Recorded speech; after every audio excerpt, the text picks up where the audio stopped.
Hello everybody! Remember I said we were gonna do Winx Club next after Ruby because now we get to go into something I'm truly obsessed and depraved about, the Winx Club series. If you thought, wow, this guy knew absolutely nothing about Ruby, then you'd be like, wow, he definitely knows a thing or two about the Winx Club. And in this TED Talk, that is what I'm here to present you with. So before we get into my absurd Winx Club knowledge, let's get into what I wanted these redesigns to really show.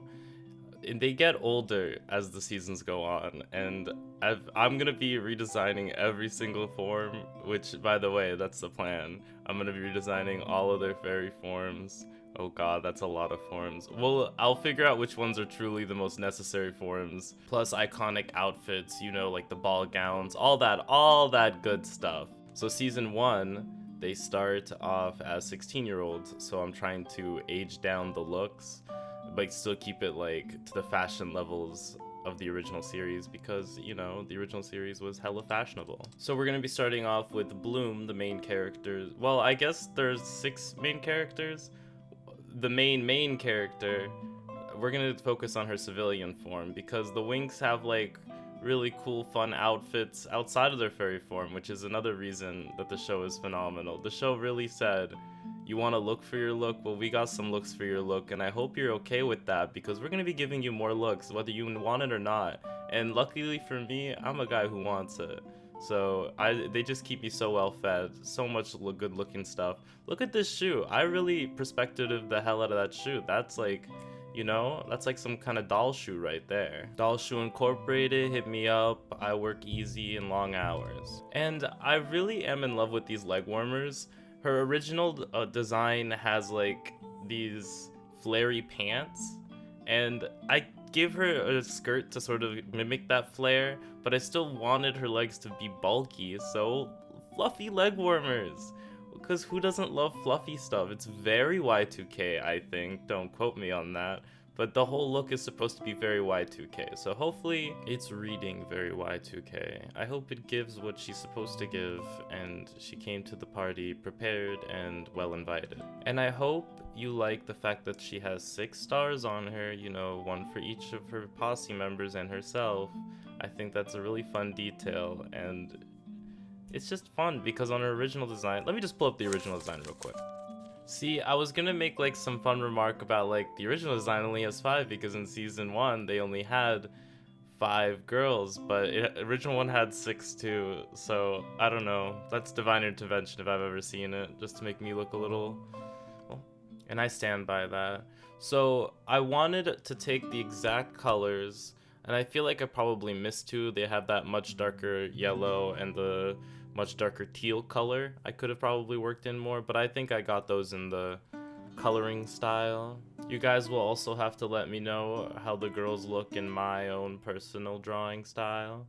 It's a little bit, in quotation marks, realer proportions, but if you look at the originals, well, my art style isn't really as photorealistic as it gets, but I think you understand what I'm trying to say here. The proportions are truly proportionizing with this one. And I will be making the hair long. Yes, I love long hair, except for Tekna. I love working with an asymmetric bob, so you know we're gonna keep that one alive. Gotta keep the bob going, because if you don't keep the bob going, who's going to keep the bob going? In the new show, is she gonna have that bob again? She better. All the designs I see for like the new show have been like Bloom and Stella and Flora, but I really need to know what the other 3 girls look like. It's really important to me. Cause you know, those 3 are practically gonna look the same anytime. Well, Flora gets like a little differentiation depending on which company is making the show. Anywho, while we have this side by side of the balloons, let's get this Lamborghini question. Thank you, Lamborghini, for providing questions to the show. Love you, Lamborghini. What does this outfit tell us about the character that the previous one didn't? So, thank you for that very school question. Like, this is school and I'm getting graded, so let me get this grade real quick. This one, I hope, tells you that she's young, ambitious, and likes to take charge. I hope that's what my redesign says about the character. You know, characters with belts I feel like are very well prepared because they don't let anything up to chance. That's my bean character tip design challenge to you. Make a character prepared for anything by giving them a belt. Give big belt energy. That's a sign of a great leader. Because let's think about it. Who do we know who have belts? Batman has a belt. Superman, I think, has a belt. It's just, belts are great. If you want, or if you're like, damn, like this character's really missing something in the torso, oh my god, a belt would go great here. And I can guarantee you, but just remember, one belt, you're prepared. Too many belts is too many belts. And I think more than 2 belts is probably too many belts. Because, like, you could have a belt around your waist, yeah, duh, that's where a belt goes. But a belt somewhere else, what is it holding up? Like, why are we highlighting this part of the body with a belt? You know, it needs to be, like, highlightative. And that's your beanie word of the day. Oh my god, Webster's gonna love me. Oh, and I hope you love the ruffle, because we ruffle down. I love a ruffle. I love a ruffle almost as much as I love a see-through fabric. So, I love it so much. We're going to be seeing so many ruffles in this series. And in terms of see-through fabric, see-through like over a bunch of like garments, because it's about the layering. When it's about the multiply layer, seeing all the colors underneath the see-through fabric. The see-through fabric should always be showing something cooler underneath. And I'll let you take that how you want it. Of course, I only use it respectfully, but to each their own. Use that see-through fabric however you deem appropriate and necessary to your own morals. Please do not come with me with any complaints about see-through fabric. I'm just not the person to see about it. You should see the CEO of see-through fabric if you have more questions. But stepping away from complaints, I want to talk about that hand. This, like, the girls, of course, are gonna have full manis, full press-ons. If I can get some nail art in there, I will try my hardest. I'm thinking about it. I have some ideas for other characters. When we get to them, we get to them. I've already finished Stella's redesign in my concepts work. And we're just, you know, doing some lazy shading, some multiply purple. I love all the people who say you shouldn't do this, because I can't hear you. This is the only way I want to live. You can't take this away from me. This is why I do the art, so I could do this layer. I need to... Ooh, I'm shaking on my keyboard. I'm so excited. I want to get to another Lamborghini question. No relation to any other theme songs that you may have heard with similar tones. If there was only one part of this outfit change that you would implement to the current character design, what part would it be and why? So it would be 2. So I'm already gonna say F you to your question and give you more than you bargained for. I would give her the belt and I would give her the headband. I think the headband is so cute, and I wanted this outfit to really look like it transforms into the other outfit you're gonna see today in this video. Like, oh, Bloom Magic Winx, energy creating my magic powers. Bloom, fairy of the dragon flame. Wings, I will forever be a Winx. So I'm actually recording the voiceover now, and I wasn't paying attention, and that legitimately caught me off guard. But YouTube will not be out here catching me. I have a commitment to make here, and if that means I have to make a cappella versions of songs no one asked for, you best believe that I'm here to do it for myself, because if someone needs to, it's gonna be me. So I guess now we can continue the conversation while... This is a crazy transition. This is some Quentin Tarantino stuff with no feet. So I hope now you can see how the other outfit sort of transforms into this one. The headband turns into the crown and the hair holder, the high pony, Ariana. Very icy similarities. Got that one from the Reddit. Thank you, Reddit. I post all my designs to the subreddit to get like a sort of gauge on them. I love it. I love when someone pointed that out. I felt very seen. My subconscious was speaking, and it heard, and it was loud. The leg warmers turn into like sort of spandex tights that are gradient fire, and then the ruffles on the dress sort of expand and turn into this very cute skirt. I wanted a very princess silhouette, because I want all the princesses to feel very princessy, and that you're gonna see that heavily in their designs, because all the princesses have crowns in their fairy forms. Like, that is so important. I also kept basically the same silhouette and added onto it. Like, she has the up to, what do you call it when it goes to your neck? It's like a, I don't know. Oh my god, I don't know. What is it? YouTube says it's YouTube. Blah, blah, blah. Google says it's just called a high neck. So it's a high neck. You know, when it's high around the neck. Who'd have thought? Well, anyway, I kept that part of her original design along with it being a skirt, but I covered up a lot of modesty. The stomach is open to sort of call back to how, I guess, revealing the original designs were. It made me uncomfortable how young they were supposed to be and how revealing the outfits were. So I hope I was able to modest it up and make it give more dragon, alien princess, high fashion core, ruffles, Princess Peach, fighter from, what is it, Mortal Kombat, realness, the house down, mama.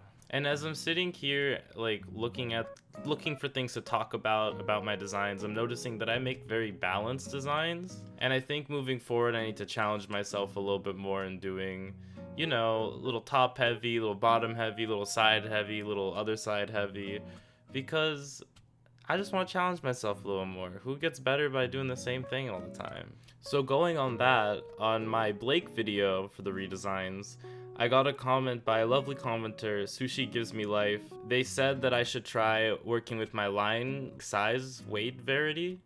So I've done bigger, thicker outside lines. Well, I do all the line art still in the same size just so I can, like, you know, get a feel for it. Love to be getting like a little tactile with the art. And then I go in afterwards and I adjust the outer ones to be thicker. Like, all the lines on the outside are the thickest they can be.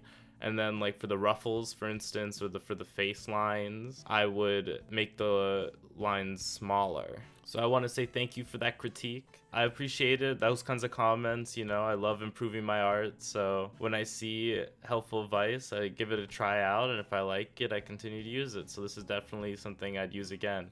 Funnily enough, I used to use a similar style when I was, like, early on starting art, and it sort of evolved out of my art style. Isn't that fun? Like, when useful stuff that you used to do so good just finds its way out of the art you make and you have to find it again way, way later. That's so fun.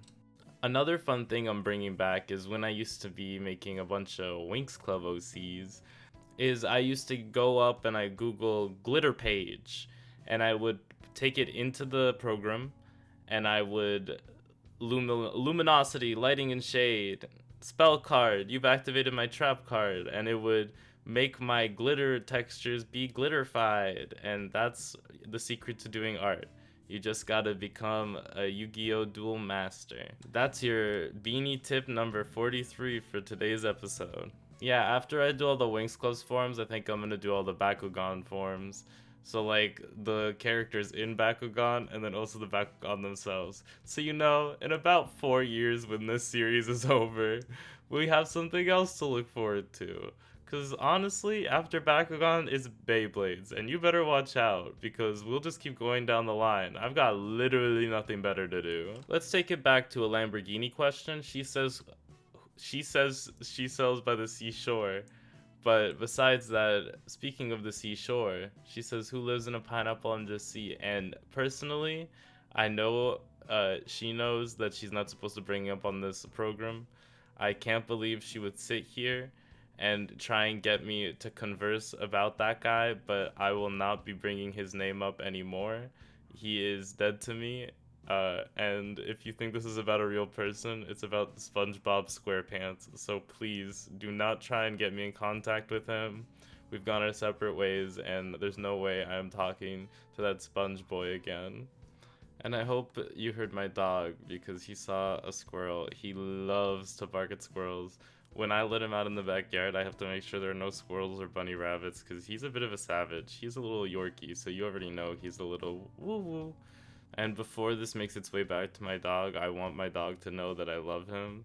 and I know he knows where I sleep, but I want that MFer to know that I know where he sleeps. So revenge is a two-way street, baby. Let's see who gets there first. I got my ticket, you got yours. And I want to say I do not condone animal abuse, fighting animals for fun, for glory, for vengeance, or for anything at all. That's why I want you to know that as I was making that entire joke, I didn't laugh or smile once. It was really sad. I was sad, and I hope you felt sad too, because if you laughed, it just means you're a bad person. My name is Sarah McLaughlin, and The Arms of an Angel should have been playing behind me, but we can't afford that here because the budget is just not there. That's why we can only resort to Winx Club a cappella covers. I would go with some more Lamborghini questions, but after reviewing the last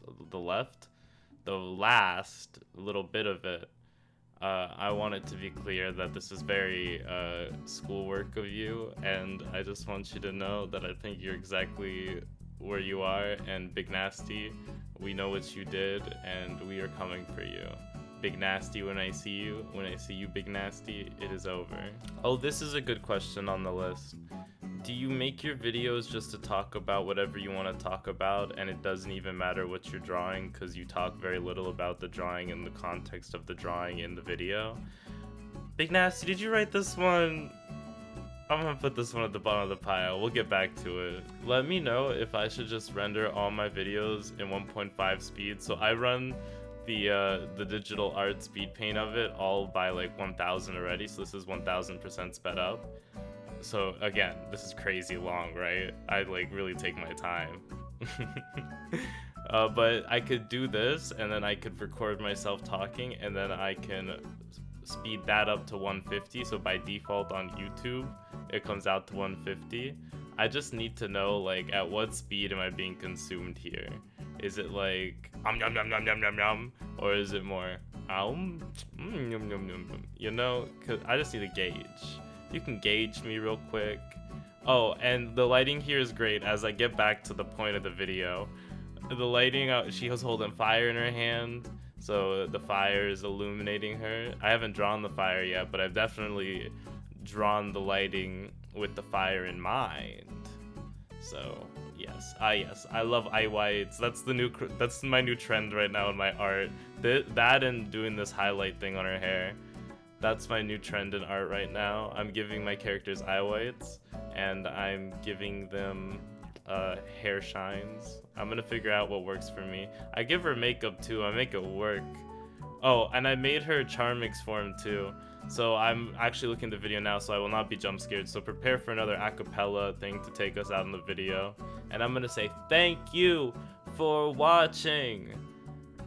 Be prepared for the rest of the girls to come out, and this is the video that we're getting instead of Wednesday's Drag Race because Mel is enjoying her life, but we'll be back soon to be miserable with me recording videos.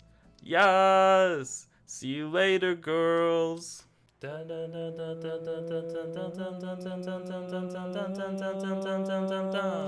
the power of charm, it's your magical light. The power of charm, and you will shine bright.